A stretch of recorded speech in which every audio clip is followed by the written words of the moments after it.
Hey, welcome to 12-Tone Building Blocks, our monthly series about the fundamentals of music theory. One of the most important things to identify when you're writing or analyzing a song is which key you're in. Knowing the key center helps you figure out what all the different notes and chords are actually doing, and it gives you a sense of grounding to build your music on top of. It's a lot of pressure to put on one little note, so it should come as no surprise that sometimes it has to call for backup. Changing key centers, often called modulation, is a complicated and delicate process because the ear doesn't really like change. If it's used to E being the root, switching to hearing G as the root instead takes effort, and there's two main techniques for guiding the listener through that process. The first is to just rip off the band-aid. This is called direct modulation, and it's a sudden, attention-grabbing sound. Usually you'll start by playing a chord progression in one key, and then once you've given your audience a chance to really absorb that tonal center, you just jump to a new one and play the same thing.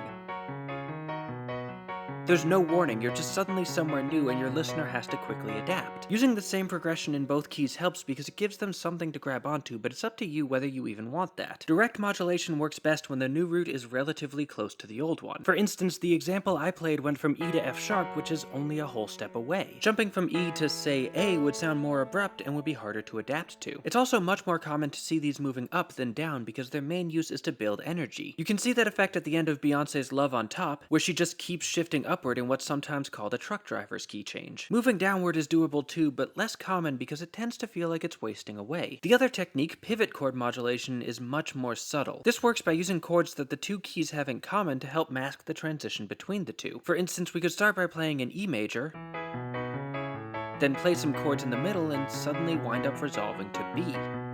Here I use these three chords, which are in both keys, so that by the time you hear the F sharp major that indicates that we're not in E anymore, you're already willing to accept it. Like direct modulation, pivot chord modulation works best when the keys are close, but it uses a different kind of closeness. While direct modulation cares about the positions of the roots, pivot chord modulation cares more about the harmonic similarity of the keys. That is, how many notes and chords do they have in common? After all, it's a lot easier to hide a small change than a big one. You can help cover that by using multiple pivots back to back though, moving through a couple different keys in order to get where you're going smoothly. There's also a couple other kinds of modulation that are a little more convoluted. For instance, there's relative modulation where you switch key centers but at the same time you switch scales too so that all the notes stay the same. E major and C sharp minor